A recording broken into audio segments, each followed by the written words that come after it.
هلو، يا رب كلكم تكونوا كويسين. لاحظت في الفترة الأخيرة إن إحنا معظم الناس بقى عندنا حالة من عدم الرضا والاكتئاب والقلق الزيادة وعدم الانبساط اللي بدون أي سبب. تعالوا أقول لكم إيه أكتر حاجة بتكون سبب في عدم الرضا في حياتنا والاكتئاب الغير مبرر والقلق الشديد جدا من المستقبل. وهي إن إحنا بنقارن نفسنا بالحاجات اللي بنشوفها على السوشيال ميديا، زي مثلا ان انت تدخل على بروفايل حد تلاقيه كاتب ان هو متضايق وفي حالة اكتئاب علشان كان عامل حسابه ان هو يسافر 20 بلد السنة دي وسافر 10 بلاد بس.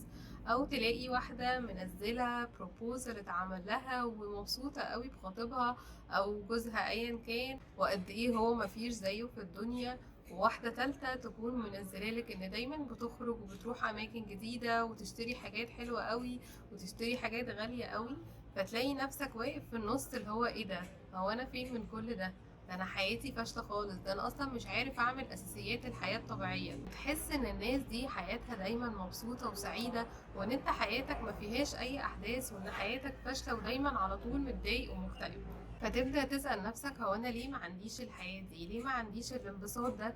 ليه مش بحس بالسعادة اللي هم حاسين بيها دي؟ تعالى اقولك بقى على الاهم ورا كل الحاجات دي، ان سبب عدم الرضا وسبب الضيقة مش في الناس دي، لان كل واحد حر يعمل اللي هو عايزه وكل واحد حر يظهر اللي هو عايزه.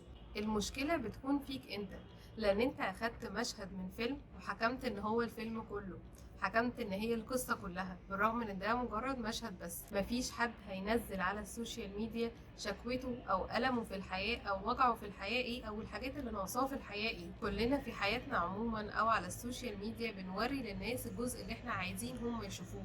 عمرنا ما هنفضل طول ما احنا ماشيين نقول ده احنا تعبانين في كذا وموجوعين في كذا ومش مبسوطين في كذا. ممكن يكون اصلا ناس عندهم كل الحاجات اللي انت بتشوفها كتيرة دي، وتلاقيهم برضو مش راضيين ومش مبسوطين في حياتهم، وتلاقي ان هما شايلين هموم كبيرة قوي في حياتهم مش مخليهم عارفين يتبسطوا بالحاجات دي. فانت اللي حكمت على جزء صغير قوي ان هو الصورة كاملة، انت اللي شفت ان هو مشهد واحد وحكمت ان هو الفيلم كله. وبناء على كل ده هتلاقي نفسك مش راضي وبتسأل نفسك، هو ايه الحياة البايخة اللي انا عايشها دي؟ هو ليه الناس كلها سابقاني وانا واقف في مكاني؟ ويبدأ الاكتئاب وعدم الرضا والقلق يزيدوا في حياتك، وتبدأ كمان مش ما تبقاش راضي بس عن حياتك، تبقى مش راضي عن الناس اللي حواليك وعلاقاتك واهلك. ويبدأ الاكتئاب وعدم الرضا والقلق يزيدوا في حياتكم بشكل غير مبرر.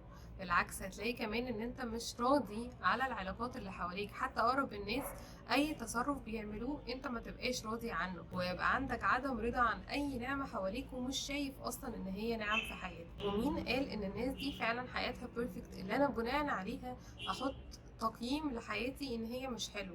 مين قال ان اللي شكلها حلو قوي في الصور وحياتها كلها انبساط وخروج ودخول ان هي دي الحاجه البيرفكت اللي انا عايزه اوصل لها؟ مين حط معايير البيرفكت ليها اصلا؟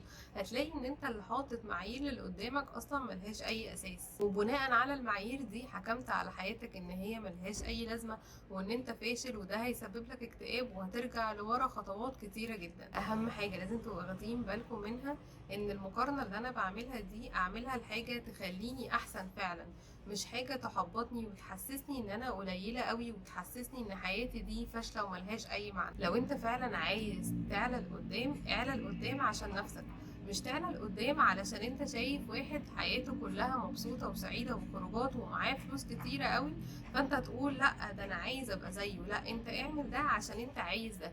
لو انت شايفه واحده شكلا جميله بالنسبه لك، مع ان كلنا جمال وكلنا باختلافاتنا جمال، بس انت شايفه ان هي جميله، انت لو انت عايزه تبقي شبهها اعملي حاجه زي دي بس عشان نفسك.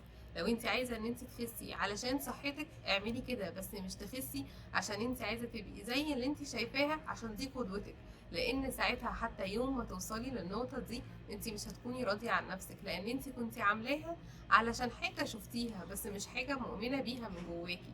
وهكذا على كل حاجة بنشوفها في حياتنا. خلينا متفقين ان السوشيال ميديا جزء كبير قوي ومهم في حياتنا، بس لو وصل للمرحلة ان هو سبب كان في ضيقة او قلق او حزن في حياتنا، لازم نبقى فاهمين ان احنا نوقف لحد هنا، او على الاقل ناخد منها بريك، وما تكونش هي اساس حياتنا كلها، ما تكونش هي اللي بنحط عليها المعايير اللي نحدد العلاقات بتاعتنا كويسة ولا لأ، احنا راضيين عن نفسنا وحياتنا ولا لأ، طب احنا شكلنا ومظهرنا مقبول ولا لأ.